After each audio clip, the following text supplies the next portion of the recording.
आज हमारे आपसे बात करने वाले हैं प्लूरल इफ्यूज़न के बारे में कि ये समस्या आखिर होती क्या है। अच्छा, प्लूरल इफ्यूजन तो चूँकि रेस्पिरेटरी सिस्टम का बहुत ही इम्पोर्टेंट और बीमारी है ये। फेफड़ा, भगवान ने एक जोड़ा फेफड़ा दिया, तो फेफड़ा के ऊपर प्रोटेक्शन के उन्होंने एक लेयर दिया, उसको कहते हैं parietal pleura, visceral pleura. Visceral pleura जो वो फेफड़ा पे बिल्कुल एम्बेडेड है, सटा हुआ है, उसके बाहर एक पोटेंशियल स्पेस है और वो पेराइटल प्लूरा है। दोनों के बीच में एक स्पेस होता है जिसको प्लूरल स्पेस बोलते हैं। उसमें नॉर्मली 5 से 10 ml 15 ml तक पानी फ्लूइड रोज बन रहा है, टूट रहा है, बन रहा है, टूट रहा है। वो लुब्रिकेंट का एक्शन है, वो सांस हम लोग का चल रहा है, फेफड़ा जो एक्शन में आ रहा है, तो फेफड़ा के मूवमेंट की वजह से वो घर्षण होता है, रगड़ाता है, तो घर्षण को रोकने के लिए वो पानी काम दे रहा है। तो वही पानी प्लूरल स्पेस में जब मात्रा बहुत ज़्यादा हो जाता है, इसको प्लूरल इफ्यूजन बोलते हैं। ये एबनॉर्मल प्रोसेस है, ये बीमारी होती है तभी वो मात्रा बढ़ जाता है। इसको प्लूरल इफ्यूजन बोलते हैं, जो कई कारणों से होता है। अगर नॉर्मल पानी भर गया तो इसको हम लोग हाइड्रोथोरेक्स बोलते हैं, अगर पस भर गया तो एम्पाइमा बोलते हैं। यही अगर वो पानी खून के रूप में आ गया तो हीमोथोरेक्स। किसी का एक्सीडेंट हुआ, पसली टूटा, फेफड़ा छेद कर दिया, फिर उसके प्लूरल स्पेस में खून आ गया, हीमोथोरेक्स बोलते हैं। तो इसी तरह के कई, या अगर काइल अगर आ गया तो काइलोथोरेक्स बोलते हैं। तो प्लूरल इफ्यूजन कई प्रकार का हो गया, लेकिन प्लूरल इफ्यूजन एक इंपॉर्टेंट चीज़ है, एक मैनिफेस्टेशन है बीमारी का कि वो लंग का नहीं, इसको एक्स्ट्रा पल्मोनरी बीमारी बोला जाता है।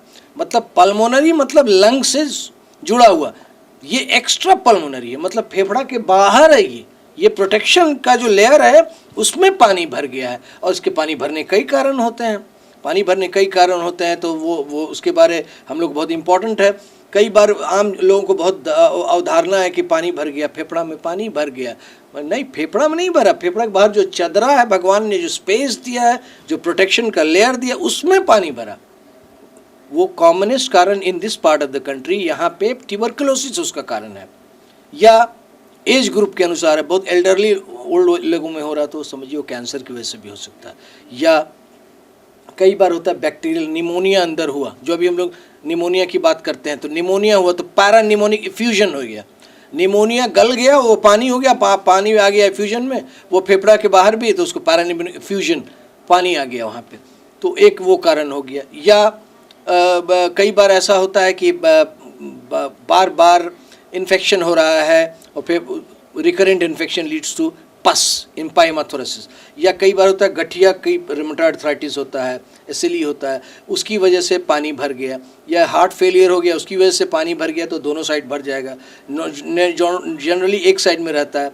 या नेफ्रोटिक सिंड्रोम, किडनी की वजह से भर गया तो पानी भर जाएगा। या एनीमिया, खून की कमी है, प्रोटीन की कमी है तो पानी भर जाएगा।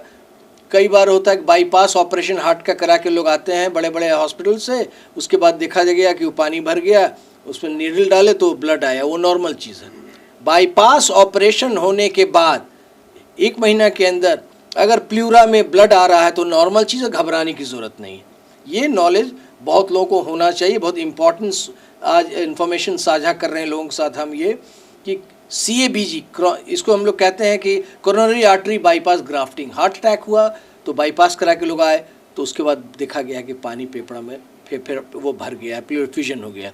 प्लूरल इफ्यूजन नहीं है, वो ब्लड है, ठीक है। इसी प्रकार से बहुत सारे कारण प्लूरल इफ्यूजन के, अगर जानकारी आपको है तो ठीक है। कई बार कैंसर्स है, अभी हमने अब डिस्कस किया, उसके पर सबसे कॉमन कारण ट्यूबरकुलोसिस, दूसरा निमोनिया, तीसरा कैंसर, उसके अलावा सैकड़ों हजारों कारण है।